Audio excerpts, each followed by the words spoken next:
O experimento é a determinação da acidez do ortonitrofenol, que foi sintetizado na nitração do fenol e isolado na cromatografia em coluna. Hoje, vamos determinar o pKa do ortonitrofenol, usando espectrofotometria de ultravioleta visível em diferentes tampões. Venha com a gente no Química Orgânica Visual.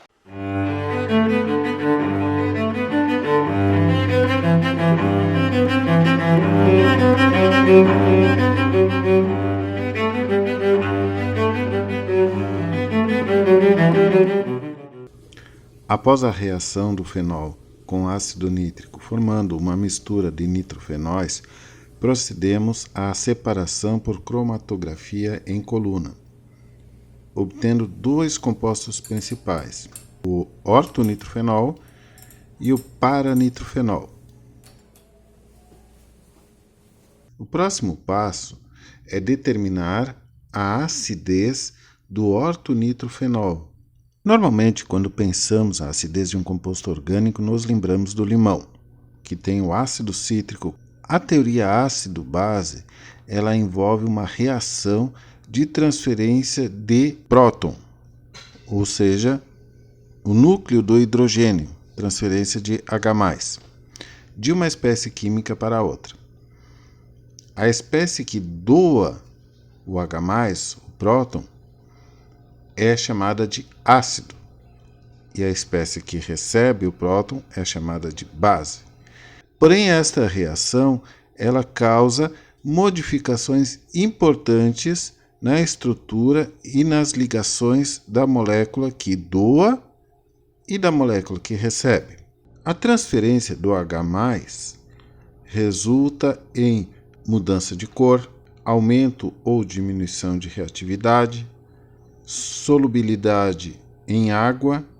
A constante de equilíbrio permite relacionar quantitativamente as concentrações do ácido, da base conjugada, do hidrônio. Um tratamento matemático da equação do Ka permite chegar na equação de Henderson-Hasselbalch, que relaciona pH, pKa e a razão entre as concentrações de ácido e base conjugada. Conhecendo o pH ou pKa, variamos a razão. Conhecendo a razão e o pH, podemos obter o pKa, que é o objetivo do nosso experimento. A força dos ácidos pode ser comparada usando a constante de acidez. Por exemplo, para o ácido acético, 1,76 vezes 10 na menos 5. Para a água, constante de acidez, 2 vezes 10 na menos 16. Ou seja, o ácido acético é muito mais forte do que a água. Uma forma mais econômica de representar a constante de acidez é usar o pKa, ou o logaritmo negativo da constante de acidez. Enquanto que para o Ka, os ácidos mais fortes são aqueles que têm maior Ka, para o pKa, os ácidos mais fortes são aqueles que têm o menor pKa. Inicialmente, vamos preparar uma solução de ortonitrofenol. 80 mg de ortonitrofenol obtidos no experimento da cromatografia são dissolvidos em etanol, cerca de 10 ml. Esse etanol é transferido para um balão volumétrico, depois lavamos um pouco o becker, transferimos de novo e depois levamos o balão volumétrico à marca de 50 ml. Porém, essa solução ainda é concentrada demais para o nosso experimento. É necessário diluir ainda mais. Vamos usar 10 ml desta solução e transferir para um balão de 100 ml, completando com água. A concentração calculada de ortonitrofenol nessa solução aquosa é de 1,15 vezes 10 a menos 4 mol por litro.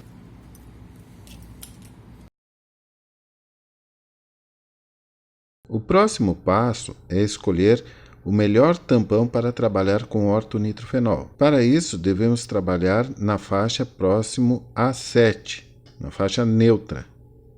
E o tampão que vamos utilizar nesta faixa é o monohidrogênio fosfato de hidrogênio fosfato. O monohidrogênio fosfato atua como uma base e reage com o ortonitrofenol, dando o próton e formando o dihidrogênio fosfato, enquanto que o fenol passa para ortonitrofenolato. Esta reação resulta em uma modificação nas propriedades do ortonitrofenol.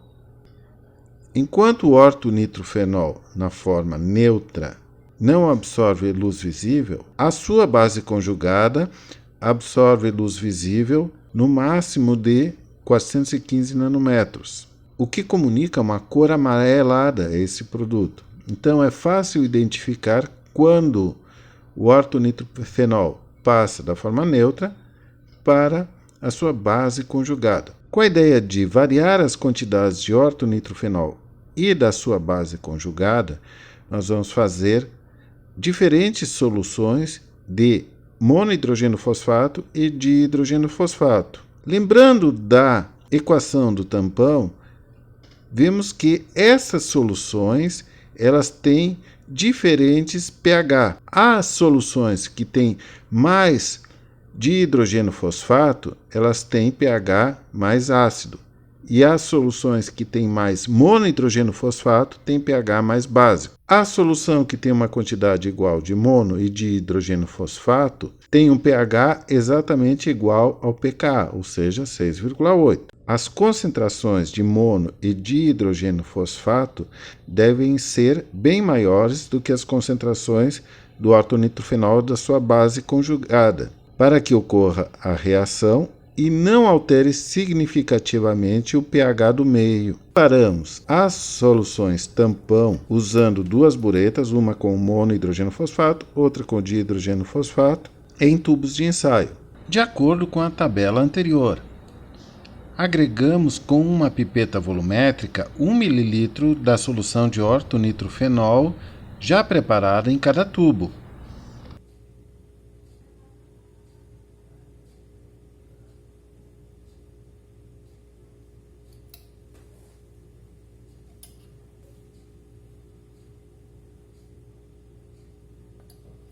Observamos que as soluções com mais dihidrogênio fosfato não tinham cor, enquanto que as soluções com mais monohidrogênio fosfato já ficavam amarelas.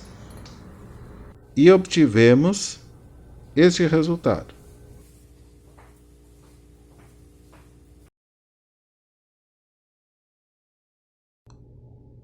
A luz visível varia de 400 nanômetros até 800 nanômetros.